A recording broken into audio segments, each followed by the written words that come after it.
বাংলাদেশের সাবেক প্রধানমন্ত্রী শেখ হাসিনার সাথে ডিসেম্বরের মধ্যে দেশে ফেরার প্রস্তুতি নিয়ে ভারতের কলকাতায় বড় ধরনের মিটিং করেছে আওয়ামী লীগের সাবেক অর্ধ শতাধিক সংসদ সদস্য।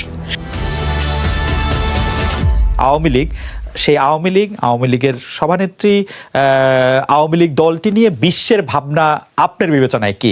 আমি একই প্রশ্ন আসলে রনি ভাইকে করছি, আগে আপনার থেকে একটু শুনে আসি। আওয়ামী লীগের ভবিষ্যৎ, আওয়ামী লীগ হলো মাটির থেকে উঠে আসা দল, তাকে যত বাধা দেওয়া হবে তত সে হ্যাঁ, নেতৃত্ব নিয়ে গোলমাল আছে।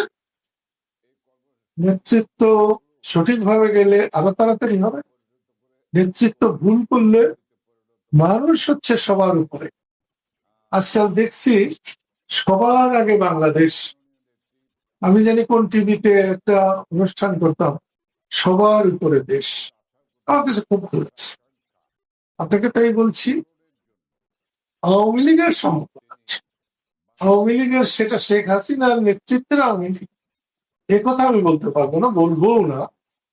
কিন্তু যে আওয়ামী লীগের জন্ম দিয়েছেন মৌলানা ভাসানী, যে আওয়ামী লীগের জন্ম দিয়েছেন শামসুল হক, যে আওয়ামী লীগকে লালন পালন করেছেন বঙ্গবন্ধু শেখ মুজিবুর রহমান, নজরুল ইসলাম, তাজউদ্দিন আহমেদ, মনসুর আলীরা, সে আওয়ামী লীগকে কবর দেওয়া যাবে না।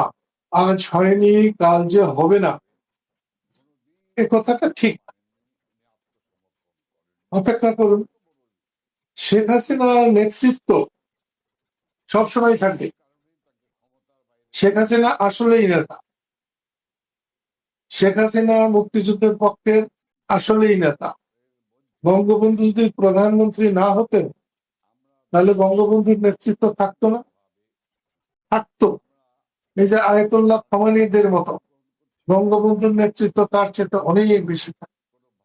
সেই জন্য শেখ হাসিনাকে বুঝতে হবে তার কি করা। তিনি সরকারে থাকতে কামাল হোসেনকে বাদ দিয়েছেন, কাদের সিদ্দিককে বাদ দিয়েছেন, সুবহান আহমদকে কি বলবো ডাইনে বামে সরিয়ে দিয়েছেন। তাই দেশটাই হোক আর এই হোক, ঠিক অ্যাক্টিভ থাকার মতো, সম্মান নিয়ে থাকার মতো অবস্থায় তোফায়েল আহমদ ছিলেন না। আমি নিজে দেখেছি একটা আওয়ামী লীগের সম্মেলনে লেলিন, যিনি বঙ্গবন্ধুর, যেদিন বঙ্গবন্ধু করা হয়েছিল তার লিফলেট বঙ্গবন্ধু ঘোষণা দিন 10 পরে পল্টন ময়দানে বলেছিলেন, এই তোফায়েল আহমেদ, তখন বঙ্গবন্ধু না চঙ্গবন্ধু, এই যে তার টুকরো টুকরো করলাম বলে লিফলেট গুলো ছিঁড়ে ফেলেছিল। তিনি ছিলেন মঞ্চে, তোফায়েল সাহেব ছিলেন কিন্তু সামনে দর্শকদের সারি। খুব একটা মর্যাদা পায়নি তার। আমির হোসেন আবু আজকে জেল কাটছে, খুব একটা মর্যাদা উনি পান না। তার কথা বলবো, আব্দুল জলিলের মতো পরিশ্রমী মানুষ আমি আওয়ামী লীগের সেক্রেটারি হিসেবে কাউকে দেখি। বাংলাদেশের সাবেক প্রধানমন্ত্রী শেখ হাসিনার সাথে ডিসেম্বরের মধ্যে দেশে ফেরার প্রস্তুতি নিয়ে ভারতের কলকাতায় বড় ধরনের মিটিং করেছে আওয়ামী লীগের সাবেক অর্ধ শতাধিক সংসদ সদস্য। 8ই আগস্ট কলকাতার নিউ টাউন এলাকায় অনুষ্ঠিত বৈঠকে দলটির 50 থেকে 55 জন সাবেক এমপি উপস্থিত ছিলেন। দেশে ফিরতে প্রয়োজনীয় কাগজপত্রের জন্য আবেদন, কোন প্রক্রিয়ায় ও কিভাবে তারা ফিরবেন, ফেরার আগেও পরে আইনি প্রক্রিয়ার প্রস্তুতি এবং ফেরা উপলক্ষে দলীয় সমাগমের আয়োজন নিয়ে বৈঠকটিতে আলোচনা হয়েছে বলে দলটির একাধিক সূত্রে জানা গেছে। বৈঠকে দলটির শীর্ষ পর্যায় থেকে জানিয়ে দেওয়া হয়েছে, যেসব নেতা শেখ হাসিনার সাথে দেশে ফিরবেন না তাদেরকে দল থেকে আজীবনের জন্য বহিষ্কার করা হতে পারে। গত 2 বছরের বেশি সময় ধরে ভারতে থাকা আওয়ামী লীগের অঙ্গ সংগঠনের নেতারা অনেকগুলো বৈঠক করলেও এত বড় আকারে শুধু সাবেক এমপিদের বৈঠক এই প্রথম অনুষ্ঠিত হয়েছে বলে দাবি করেছেন বৈঠকে উপস্থিত থাকা বেশ কয়েকজন সাবেক এমপি। তারা দাবি করেছেন, বৈঠকটিতে শেখ হাসিনার সাথে সাবেক এমপিরা কিভাবে দেশে ফিরবেন ও ফেরার পরে করণীয় নিয়ে বেশ কয়েকটি গুরুত্বপূর্ণ সিদ্ধান্ত হয়েছে। আবার এই বৈঠকটি বাংলাদেশের বাইরে এমন এক সময় অনুষ্ঠিত হলো যখন শেখ হাসিনার দেশে ফেরার ইস্যুটিকে ঘিরে ভারত ও বাংলাদেশের মধ্যকার কূটনৈতিক সম্পর্কে টানাপোড়েন দেখা যাচ্ছে। বিশেষ করে ঝুলে গেছে বাংলাদেশের প্রধানমন্ত্রী তারেক রহমানের প্রথম ভারত সফর। বিস্তারিত জানতে চলুন যাওয়া যাক বিশ্লেষণে।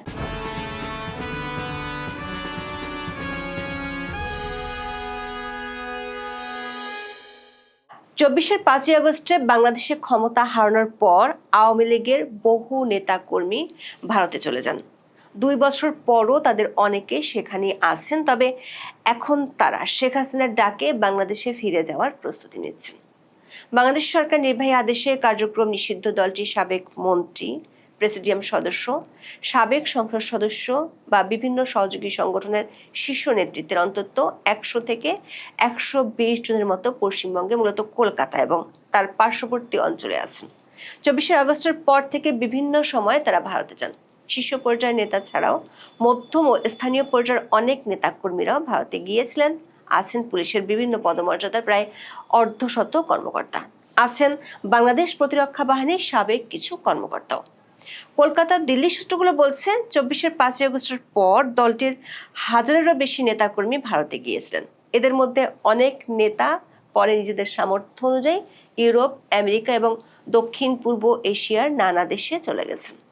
আবার গত ত্রয়োদশ জাতীয় সংসদ নির্বাচনের আগে ও পরে মধ্যম ও স্থানীয় পর্যায়ের বেশিরভাগ নেতা বাংলাদেশে ফিরে যান। সাবেক মন্ত্রী, এমপি, দলের প্রেসিডিয়াম সদস্য, অঙ্গ সংগঠনগুলোর শীর্ষ নেতৃত্ব, সাবেক পুলিশ ও প্রতিরক্ষা কর্মকর্তাদের বেশিরভাগই এখনো ভারতের বিভিন্ন শহরে আছেন। এদের বেশিরভাগ আছেন কলকাতায়। সংবাদ মাধ্যমে বিভিন্ন সময় প্রকাশিত প্রতিবেদন অনুযায়ী দলটির নেতারা সেখান থেকে রাজনৈতিক কর্মকাণ্ড, বিশেষ করে অনলাইনে বাংলাদেশের তৃণমূলের সাথে যোগাযোগ রক্ষা করে আসছেন। গত 5ই আগস্ট বাংলাদেশের সাবেক প্রধানমন্ত্রী শেখ হাসিনা দিল্লিতে ফরেন করেসপন্ডেন্টস ক্লাবে সাংবাদিকদের সামনে বলেছিলেন তিনি ডিসেম্বর নাগাদ বাংলাদেশে ফিরে যেতে চান। এর আগে 3টি আন্তর্জাতিক সংবাদ সংস্থাকেও তিনি একই কথা বলেছিলেন। শেখ হাসিনা গত 10ই জুলাই রয়টার্সকে দেওয়া সাক্ষাৎকারে বলেছিলেন তিনি তার দলের নেতা কর্মীদের নিয়ে ডিসেম্বরের মধ্যে বাংলাদেশে ফিরে যাবেন এবং ফিরে গিয়ে আদালতে আত্মসমর্পণ করে আইনি লড়াই করবেন। শেখ হাসিনা ইস্যুকে ঘিরে তারেক রহমানের ভারত সফর নিয়ে গত কয়েকদিন ধরে ব্যাপক আলোচনা হচ্ছে। তারেক রহমানের ভারত সফর ও দেশ দুটির মধ্যকার কূটনৈতিক সম্পর্কের বিষয়টি এখন এতটাই আলোচিত হচ্ছে যে কারণে শেখ হাসিনা তার দলের নেতাকর্মীদের নিয়ে ডিসেম্বরের মধ্যে দেশে ফেরার যে ঘোষণা দিয়েছিলেন সেটি আপাতত আলোচনার বাইরে চলে গেছে। কিন্তু দলটির একাধিক সূত্র বলছে আওয়ামী লীগ প্রস্তুতি নেওয়া শুরু করেছে। আবারও বলছি আপনাকে, আমি ঘুরিয়ে পেঁচিয়ে কথা বলা আমি পছন্দ করি না, পারিও। আমরা বঙ্গবন্ধুর সহিত, এখানে কোনো ভেজাল নেই। বঙ্গবন্ধু আমার প্রাণ। যে অসুবিধাগুলো আছে সেটা তাড়াতাড়ি দূর হলে একটা, না হলে আরেকটা। আমি একটা দল করেছি, তার নাম কৃষক শ্রমিক জনতা লীগ। আমার একটাই মাত্র ছেলে, তার নাম দ্বীপ। আমি বঙ্গবন্ধুর ছিলাম, বঙ্গবন্ধুর আছি, মুক্তিযুদ্ধের ছিলাম, মুক্তিযুদ্ধেরই আছি। হ্যাঁ, আমার কিছু দোষ আছে যে আমি অন্যকে অপমান করা পছন্দ করি। আমি অন্য দলের লোকজনদের সাথেও মোটামুটি চলাফেরা। কদিন আগে আমি হোম মিনিস্টারের কাছে গিয়েছিলাম। ঘরে ঢুকতে ঢুকতে বললেন, কাদের ভাই, আপনারা বলছিলেন তারেক রহমানের সাথে আপনি ভেস্তেও যাবেন না। দেখেন, আমি হালকা কথা বলা পছন্দ করি। আমি বলেছিলাম জামাতের সঙ্গে আমি ভেস্তেও যাব। তারেক তখন অতটা হয় নাই যে তারেককে নিয়ে কথা বলতে হবে। আপনি ওটা শুনলেন তারেকের সাথে ভেস্তেও যাব না। এই জামাত ইসলাম লালদিঘি ময়দানে নিজামী যখন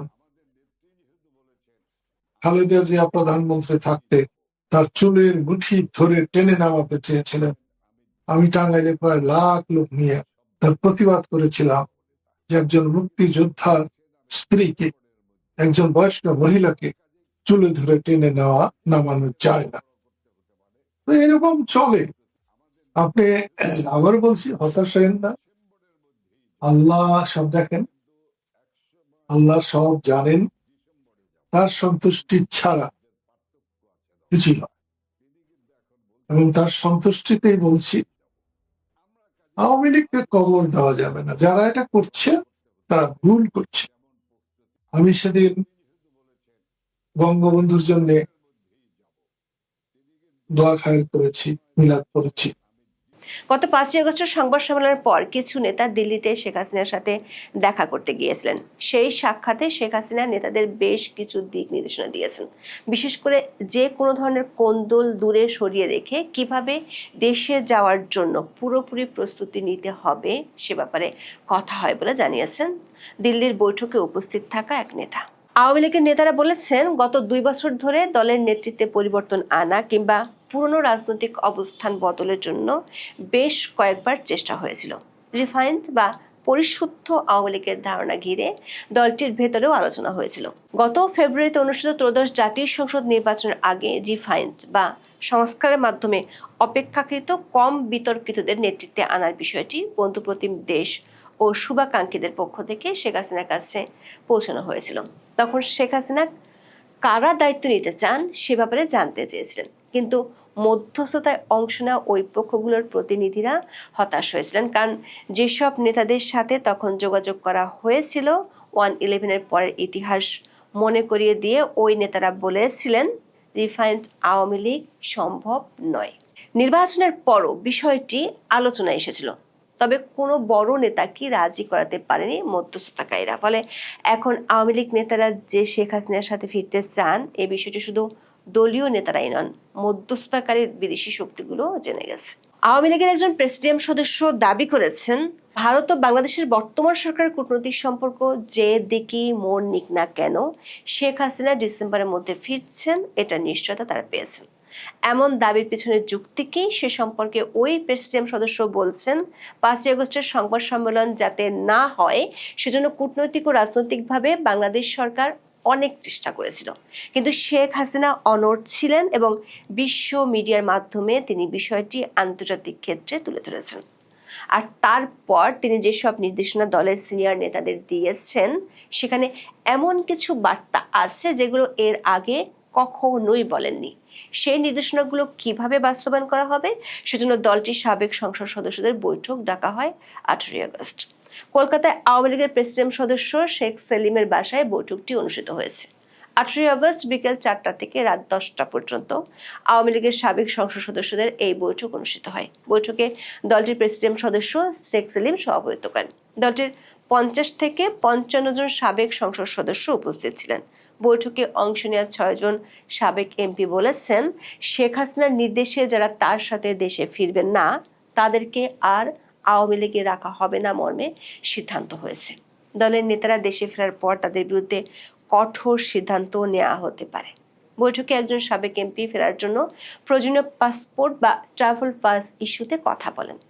আওয়ামী লীগের সাবেক সংসদ সদস্যরা যখন দেশ ছাড়েন তখন তাদের কাছে নিয়ম অনুযায়ী লাল পাসপোর্ট ছিল, কিন্তু বিগত অন্তর্বর্তী সরকার শুরুতেই আওয়ামী লীগ আমলে লাল পাসপোর্টগুলো বাতিল করেছিল। বৈঠক সূত্রে জানা গেছে, পাসপোর্ট বা ট্রাভেল পাসের আবেদনের জন্য প্রয়োজনীয় কাগজপত্র সংগ্রহ করতে বলা হয়েছে।